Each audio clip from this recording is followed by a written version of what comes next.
Covid ಅಲ್ಲಿ ನನಗೆ ಎಷ್ಟು ಎಕ್ಸಾಂಪಲ್ಸ್ ಇದಾವೆ. ಪಕ್ಕದವರು ಸತ್ರು, ಭಯದಲ್ಲಿ ಸತ್ರು. ಡಾಕ್ಟರ್ಗಳಿಗೆ ಹೇಳ್ತಾ ಇರೋದ್ರಂತೆ ಸ್ಟ್ರೆಸ್ ಇದರಿಂದಲೇ ಜಾಸ್ತಿ ಆಗ್ತಾ ಇದೆ. ನೆಲಮಂಗಲ ಸಾರ್ವಜನಿಕ ಆಸ್ಪತ್ರೆ ಆಡಳಿತಾಧಿಕಾರಿ ಕೂಡ ಇದೇ ಮಾಹಿತಿಯನ್ನು ಶೇರ್ ಮಾಡ್ತಾ ಇದ್ದಾರೆ. ಪ್ರತಿ 6 ತಿಂಗಳಿಗೆ ಒಂದ್ಸಲ ಚೆಕ್ ಮಾಡಿಸ್ಕೊಳ್ಳಿ ಅಂತಿದ್ದಾರೆ. ಜಂಕ್ ಫುಡ್ ಕಡಿಮೆ ಮಾಡಿ ನಿಯಮಿತ ವ್ಯಾಯಾಮ ಮಾಡಬೇಕು, ಫೈನ್, ಬಟ್ ಪ್ರತಿ 6 ತಿಂಗಳಿಗೆ ಒಂದ್ಸಲ ಟೆಸ್ಟ್ ಮಾಡಿಸ್ಕೊಳ್ಳಿ ಅಂತಿದ್ದಾರೆ. ಶುಗರ್ BP ಕಂಟ್ರೋಲ್ ಮಾಡ್ಕೊಳ್ಳಿಲ್ಲ ಅಂದರೆ ಹಾರ್ಟ್ ಅಟ್ಯಾಕ್ ಆಗುವ ಸಂಭವ ಇದೆ. ಆಸ್ಪತ್ರೆ ಆಡಳಿತಾಧಿಕಾರಿ ಡಾಕ್ಟರ್ ಸೋನಿಯಾರಿಂದ ಈ ಮಾಹಿತಿ ಈಗ ಶೇರ್ ಆಗ್ತಾ ಇದೆ. ಮಾನಸಿಕ ಒತ್ತಡ, ಆಹಾರ ಪದ್ಧತಿ, ದುಶ್ಚಟಗಳು ಅಂದರೆ ಕುಡಿಯೋದು, ಸಿಗರೆಟ್ ಸೇದೋದು, ಇಂಥದ್ರಿಂದ ಹೆಚ್ಚಾಗುತ್ತೆ. ಓಕೆ, ಆದರೆ ಅವ್ರು ಹೇಳ್ತಾ ಇರೋದೇನು, ಪ್ರತಿ 6 ತಿಂಗಳಿಗೆ ಒಂದ್ಸಲ ನೀವು ಆರೋಗ್ಯ ತಪಾಸಣೆ ಮಾಡಿಸ್ಬೇಕು ಅಂತ. ಓಕೆ, ಏನು ಹೇಳಿದ್ದಾರೆ ಅಂತ ಮೇಡಮ್ ಬಾಯಿಂದನೇ ಒಂದ್ಸಲ ಕೇಳೋಣ ಬನ್ನಿ. ಯುವಕರಲ್ಲಿ ಎಲ್ಲ ಕಡೆನೂ ಹೃದಯಾಘಾತ ಜಾಸ್ತಿಯಾಗಿ ಸಾವನ್ನಪ್ಪುತ್ತಾ ಇದ್ದಾರೆ ಅಂತ ಹೇಳಿ, ಇದು ಬಹಳ ಅಘಾತವಾದ ಸುದ್ದಿ ಅಂತ ನಾವು ಹೇಳಬೇಕು. ನಾವು ವೈದ್ಯಕೀಯ ಇಲಾಖೆಯಲ್ಲಿ ಇದ್ಕೊಂಡು ಈ ಥರ ಅನಾಹುತಗಳನ್ನು ಆಗದೇ ಇರೋಂಗೆ ತಡೆಗಟ್ಟ ಜವಾಬ್ದಾರಿ ನಮ್ಮದಾಗ್ತದೆ. ಇದು ಯುವಕರಲ್ಲಿ ಏನು ಜವಾಬ್ದಾರಿ ಇರುತ್ತೆ? ಯುವಕರಲ್ಲಿ ಯಾಕೆ ಮೊದಲನೇ ಆಗ್ತಾ ಇರದೇ ಇರೋ ಕಾರಣ ಈಗ ಇಷ್ಟೊಂದು ಸಾವನ್ನ ನಾವು ನೋಡ್ತಾ ಇದ್ದೀವಿ ಅಂತ ನಾವು ಅದನ್ನು ಸಾರ್ವಜನಿಕರು, ಪಬ್ಲಿಕ್ಕು ಸ್ವಲ್ಪ ಯೋಚನೆ ಮಾಡಬೇಕು. ಏನು ಮಾಡಿದ್ರೆ ನಮ್ಮ ಮಕ್ಕಳಲ್ಲಿ, ನಮ್ಮ ಅಕ್ಕ ಇರ್ಬೋದು, ತಮ್ಮ ಇರ್ಬೋದು, ಇವರಲ್ಲೆಲ್ಲ ಹೇಗೆ ನಾವು ಇದನ್ನು ತಡೆಗಟ್ಟಬೋದು? ಯಾಕೆ ಈ ಥರ ಆಘಾತ ಆಗ್ತಾ ಇದೆ? ಆಸ್ಪತ್ರೆಗಳಿವೆ, ಪರೀಕ್ಷೆಗಳೆಲ್ಲ ಮಾಡ್ತಾ ಇರ್ತಾರೆ, ಎಲ್ಲ ಇದ್ದರೂ ನಾವು ಯಾಕೆ ಸಾವು ಆಗೋವರೆಗೂ ನಾವು ಕಾಯ್ತಾ ಇರ್ತೀವಿ ಅಂತ ನಾವು ಯೋಚನೆ ಮಾಡಬೇಕು. ಯುವಕರಲ್ಲಿ ಈಗ ನಾವು ನೋಡಿಕೊಂಡ್ರೆ ಮೊದಲು ನಾವು ಹೇಳ್ಬೋದು ಅಂದರೆ ಊಟದ್ದು ಸಾಮಾನ್ಯವಾಗಿ ಆವಾಗಿಂದ ಎಲ್ಲ ಮನೆ ಊಟನೇ ಮಾಡಿ ಅಂತ ನಾವು ಹೇಳ್ತೇವೆ, ಪ್ರಚಾರ ಮಾಡ್ತೇವೆ, ಅಡುಗೆ ಮನೇಲಿ ಮಾಡ್ಕೊತೀನಿ ಅಂತ. ಆದರೆ ಈಗಿನ ಸಿಟಿ ಲೈಫ್ ಸ್ಟೈಲ್ ಚೇಂಜಸ್ ಅಂತ ಹೇಳ್ತೀವಿ. ಸ್ವಲ್ಪ ಊಟದ ಕಡೆ, ಮನೆಯಲ್ಲಿರೋ ಊಟದ ಗಮನ ಬಿಟ್ಟು ಹೊರಗಡೆ ಅದು ಫ್ರೈಡ್ ಫುಡ್ ಇರ್ಬೋದು, ಎಣ್ಣೆಯಲ್ಲಿ ಜಿಡ್ಡಾಂಶ ಜಾಸ್ತಿ ಇರೋಂಥದ್ದು, ಕೊಲೆಸ್ಟ್ರಾಲ್ ಅಂಥದ್ದು, ಅದು ಬರ್ಗರ್ ಇರ್ಬೋದು, ಪಿಜ್ಜಾ ಇರ್ಬೋದು, ಮತ್ತೊಂದಿರ್ಬೋದು, ಇನ್ನೊಂದಿರ್ಬೋದು, ಇದು ಸೇವನೆ ಬಹಳ ಜಾಸ್ತಿ ಆಗಿಬಿಟ್ಟಿದೆ ಈಗಿರೋ ಯುವಕರಲ್ಲಿ. ಸೊ ಇದನ್ನು ಸೇವನೆ ಮಾಡಿದ್ರೆ ಏನು ತೊಂದರೆ ಆಗ್ಬೋದು? ಕೊಲೆಸ್ಟ್ರಾಲ್ ಜಾಸ್ತಿ ಆಗೋ ಚಾನ್ಸಸ್ ಇರುತ್ತೆ. ಕೊಲೆಸ್ಟ್ರಾಲ್ ಜಾಸ್ತಿ ಆದರೆ ಆಘಾತ, ಹಾರ್ಟಲ್ಲಿರೋ ಕೊಲೆಸ್ಟ್ರಾಲ್ ಜಾಸ್ತಿ ಆದರೆ ರಕ್ತನಾಳ ಎಲ್ಲ ಚಿಕ್ಕದಾಗ್ಬಿಡ್ತವೆ. ಅದ್ರ ಪೂರ್ತಿ ಅದನ್ನು ರಕ್ತನಾಳ ಏನು ರಕ್ತ ಕೊಡಬೇಕು ಹೃದಯಕ್ಕೆ ಕಡಿಮೆ ಆಗೋಗುತ್ತೆ. ಕಡಿಮೆ ಆದ ತಕ್ಷಣ ಹೃದಯ ಆಘಾತ ಆಗುತ್ತೆ, ಹಾರ್ಟ್ ಅಟ್ಯಾಕ್ ಆಗೋ ಚಾನ್ಸಸ್ ಇರುತ್ತೆ, ಆಂಜೈನಾ ಆಗ್ಬೋದು, ಇನ್ನೊಂದು ಆಗೋ ಚಾನ್ಸಸ್ ಇರುತ್ತೆ. ಇದು ಊಟ ಮಾಡಬೇಡಿ ಅಂತ ನಾವು ಹೇಳಿದರೆ ಮಕ್ಕಳು ಕೇಳಲ್ಲ. ಸೊ ಏನು ಸೇವನೆ ಮಾಡ್ತಾನೋ ಅದನ್ನು ಹೇಗೆ ಕಳೆಯೋದು, ಕ್ಯಾಲೋರೀಸನ್ನ ಹೇಗೆ ಬರ್ನ್ ಮಾಡೋದು, BMI ಅಂತ ಇರುತ್ತೆ, ಬಾಡಿ ಮಾಸ್ ಇಂಡೆಕ್ಸು.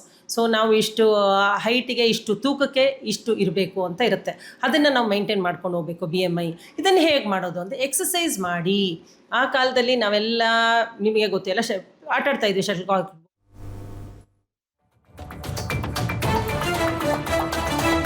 ಚಿತ್ರದುರ್ಗ ಜಿಲ್ಲೆಯಲ್ಲೂ 2 ತಿಂಗಳಲ್ಲಿ 37 ಮಂದಿ ಹೃದಯಾಘಾತ.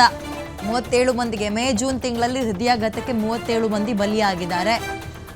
ಚಿತ್ರದುರ್ಗ DHO ಡಾಕ್ಟರ್ ರೇಣು ಪ್ರಸಾದ್ ಅವರು ಹೇಳಿಕೆ ಕೊಟ್ಟಿರೋದು. ಸರ್, ಇನ್ನೊಂದು ಹೇಳ್ಬಿಡ್ಬೇಕು ಅವ್ರು, ಏನು ಅಂದರೆ ಇದು ನಾರ್ಮಲ್ಲ ಅಥವಾ ಈ 1-2 ತಿಂಗಳಲ್ಲಿ ಜಾಸ್ತಿ ಆಗಿದೆಯಾ ಅಂತ.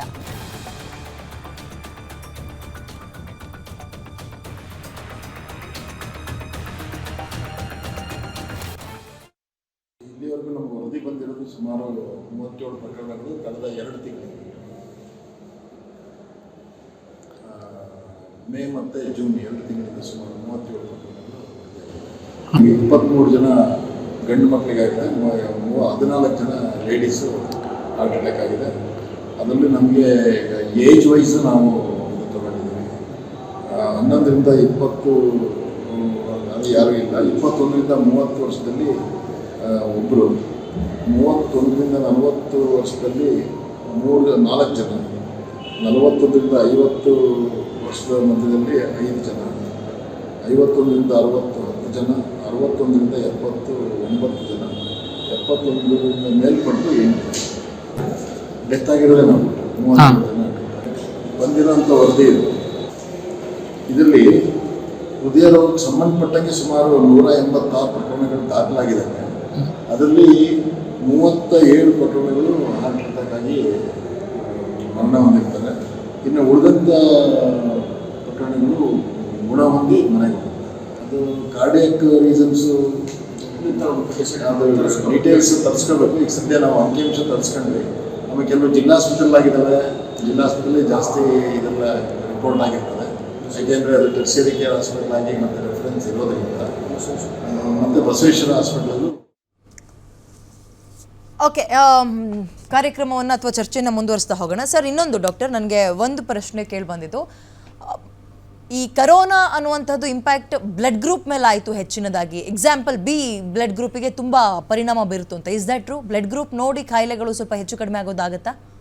ಇನ್ಫೆಕ್ಷನ್ ಅಂತಕ್ಕಂಥದ್ದು ವೈರಲ್ ಇನ್ಫೆಕ್ಷನ್ನು ಅಥವಾ ಬ್ಯಾಕ್ಟೀರಿಯಲ್ ಇನ್ಫೆಕ್ಷನ್ ಇದು ಯಾವ ಮೇಲೋ ಫಿಮೇಲೋ ಅಥವಾ ಈ ಬ್ಲಡ್ ಗ್ರೂಪು ಇದು ಯಾವುದಕ್ಕೂ ಸಂಬಂಧಪಟ್ಟಂಗೆ ನನ್ನ ಒಂದು ಅಭಿಪ್ರಾಯದಲ್ಲಿ ಅದಕ್ಕೆ ಯಾವುದೇ ಒಂದು ಸಂಬಂಧ ಇಲ್ಲ. ಓಕೆ, ಈ ಹಾರ್ಟ್ ಅಟ್ಯಾಕು ಅದು ಹಂಗೇನಾ ಡಾಕ್ಟರ್? ಅದೇನು ಕನ್ಫರ್ಮ್ ಆಗಿಲ್ಲ, ಅದ್ಯಾವುದು ಬ್ಲಡ್ ಗ್ರೂಪಿಗೆ ಏನು ರಿಲೇಟೆಡ್ ಅಲ್ಲ, ಗ್ರೂಪ್ಗೆ ಆಗುತ್ತೆ ಅಂತ ಏನಿಲ್ಲ, ಎಲ್ಲರಿಗೂ ಆಗುತ್ತೆ.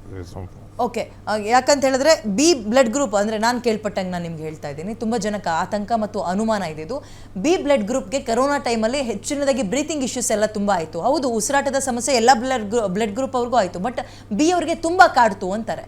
ಇಸ್ ದಟ್ ಟ್ರೂ ಅಂತ? ಆ್ಯಕ್ಚುಲಿ ಏನಂದರೆ ಬಿ ಬ್ಲಡ್ ಗ್ರೂಪೇ ಜಾಸ್ತಿ, ಇಟ್ಸ್ ಕ್ವೈಟ್ ಕಾಮನ್. ಅದು ಬಿ ಪಾಸಿಟಿವ್ ಅಂತಕ್ಕಂಥ ಬ್ಲಡ್ ಗ್ರೂಪೇ ಜಾಸ್ತಿ, ಅದು ಹಾಗಾಗಿ ಅದು ಜಾಸ್ತಿ ಅಂತ ಅನಿಸ್ಲೇಬೇಕು. ಈ 10ರಲ್ಲಿ 6 ಜನ ಇದ್ರು ಅಂತಂದರೆ 6 ಜನ ಬಿ ಗ್ರೂಪ್ ಇದ್ದಾಗ ನೀವು ರೇಷಿಯೋ ತಗೊಂಡ ಬಿ ಗ್ರೂಪಲ್ಲೇ ತೋರಿಸಿ. ಇನ್ನು 4 ಜನ ಇನ್ನು ಅಥವಾ ಇಬ್ಬರು ಬೇರೆಯವರಿಗೆ ಆಗಿದ್ರೆ ಈ ಕಂಪೇರ್ ಮಾಡಿದಾಗ ಜಾಸ್ತಿ ಅನಿಸುತ್ತೆ, ಬಟ್ ಬ್ಲಡ್ ಗ್ರೂಪಿಂದ ಆಗ್ತಾ ಇಲ್ಲ ಅದು. ಓಕೆ, ಇನ್ನು ಡಾಕ್ಟರ್ ರಮೇಶ್ ಸರ್, ಈಗ ನನ್ನ ಪ್ರಶ್ನೆ, ಓಕೆ, ಈ ಹಾರ್ಟ್ ಅಟ್ಯಾಕ್ ಕೇಸ್ಗಳು ಜಾಸ್ತಿ ಆಗ್ತಾ ಇದೆ, ಜನ ಏನು ಮುನ್ನೆಚ್ಚರಿಕೆ ವಹಿಸಬೇಕು ಈಗ?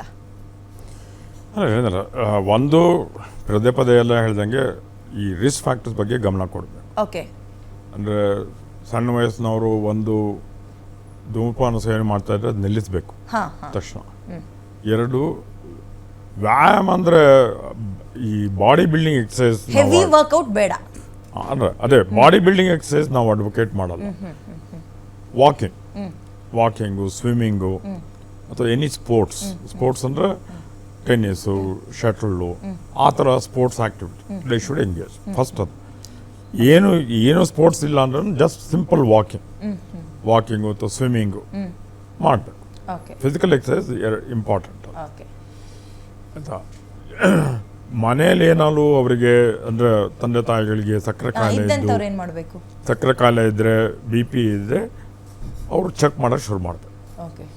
ಸಾಮಾನ್ಯ ನಾವು 40 ವರ್ಷ ಆದಮೇಲೆ ಈ ಕಾಯಿಲೆಗಳೆಲ್ಲ ಕಾಮನ್, ಸಕ್ಕರೆ ಕಾಯಿಲೆ, ಹೈ ಕೊಲೆಸ್ಟ್ರಾಲು, ಬ್ಲಡ್ ಪ್ರೆಷರು ಇದೆಲ್ಲ. ಬಟ್ ಅನುವಂಶಿಕ ಅಂದರೆ ಮನೆಯಲ್ಲಿ ಯಾರಿಗಾಲು ತೊಂದರೆ ಇದ್ದರೆ ನಾವು ಹೇಳ್ತೀವಿ 30 ವರ್ಷದಿಂದನೇ ಚೆಕ್ ಮಾಡೋಕ್ಕೆ ಶುರು ಮಾಡಬೇಕು.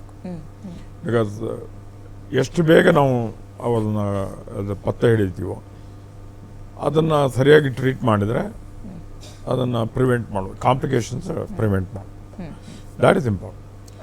ಒಂದು ಸತಿ ಕಾಯಿಲೆ ಬಂದರೆ, ಸಕ್ಕರೆ ಕಾಯಿಲೆ ಬಂದಿದೆ ಅಂದರೆ ಅದನ್ನು ಚೆನ್ನಾಗಿ ಕಂಟ್ರೋಲ್ ಮಾಡೋಕ್ಕೆ ಪ್ರಯತ್ನ ಮಾಡಿ. ಆ್ಯಂಡ್ ಹೇಳ್ದಲ್ಲ, ಆಹಾರ ಅಷ್ಟೇ ವೆರಿ ಇಂಪಾರ್ಟೆಂಟ್. ಇದು ಈ ಎಕ್ಸೆಸಿವ್ ಇಂಟೆಲಿಜೆಂಟ್ ಫ್ಯಾಟ್ ಅವಾಯ್ಡ್ ಮಾಡಿ, ಎಸ್ಪೆಷಲಿ ಈ ಪಿಜ್ಜಾ ಹಟ್ ಇದು ಆ ಥರ ಜಂಕ್ ಫುಡ್ ಕಡಿಮೆ ಮಾಡೋದು. ಸೊ ನಾರ್ಮಲ್ ಫುಡ್, ನಮ್ಮ ಹಿಂದಿನ ಕಾಲದವರು ಬೆಣ್ಣೆ ತೊಗೊಳ್ತಿದ್ರು, ತುಪ್ಪ ತೊಗೊಳ್ತಿದ್ರು, ಅದು ಮಿತಿಲಿತ್ತು, ಎಕ್ಸ್ಟ್ರಾ ಅಂತ ಏನಿಲ್ಲ. ಅದ್ರ ಜೊತೆಗೆ ವ್ಯಾಯಾಮ ಅಂದರೆ ಎಕ್ಸಸೈಸ್ ಮಾಡ್ತಾರೆ. ಹಾಗಾಗಿ fat alone is not bad, but ಅದನ್ನು ಸ್ಪೆಂಡ್ ಮಾಡಬೇಕು, ಎನರ್ಜಿನ ಸ್ಪೆಂಡ್ ಮಾಡಬೇಕು. ಸೊ ಬಟ್ ಇದು ಎಕ್ಸ್ಟ್ರಾ ಫ್ಯಾಟ್, ಇದು ಚೀಸ್ ಅಂತ ಏನು ಹೇಳ್ತೀವಿ, it's a very concentrated fat and a bad fat. ಅದನ್ನು ಕಡಿಮೆ ಮಾಡಬೇಕು, ಅವಾಯ್ಡ್ ಮಾಡಬೇಕು. ಆ್ಯಂಡ್ ಎಲ್ಲ ಇವಾಗ ಏನಾದ್ರು ತೊಂದರೆ ಇದ್ದರೆ ಅದನ್ನು ಕಂಟ್ರೋಲ್, ಅಂದರೆ ಸಕ್ಕರೆ ಕಾಯಿಲೆ ಇದ್ದರೆ ಶುಗರ್ನ ಕಂಟ್ರೋಲ್ ಮಾಡಬೇಕು, ಕೊಲೆಸ್ಟ್ರಾಲ್ ಇದ್ದರೆ ಅದೇ ಹೇಳ್ದಲ್ಲ, ಜಿಡ್ ಪದಾರ್ಥ ಸೇವನೆ ಕಡಿಮೆ ಮಾಡಬೇಕು, ಅದು ಎಕ್ಸಸೈಸ್ ಮಾಡಬೇಕು, ಬ್ಲಡ್ ಪ್ರೆಷರ್, ಉಪ್ಪು ಕಡಿಮೆ ಮಾಡಬೇಕು. ಹೀಗೆ ಅದನ್ನು ಸ್ಥಿಮಿತದಲ್ಲಿ ಇಟ್ಕೋಬೇಕು, ರೆಗ್ಯುಲರ್ ಚೆಕ್ ಮಾಡಿ.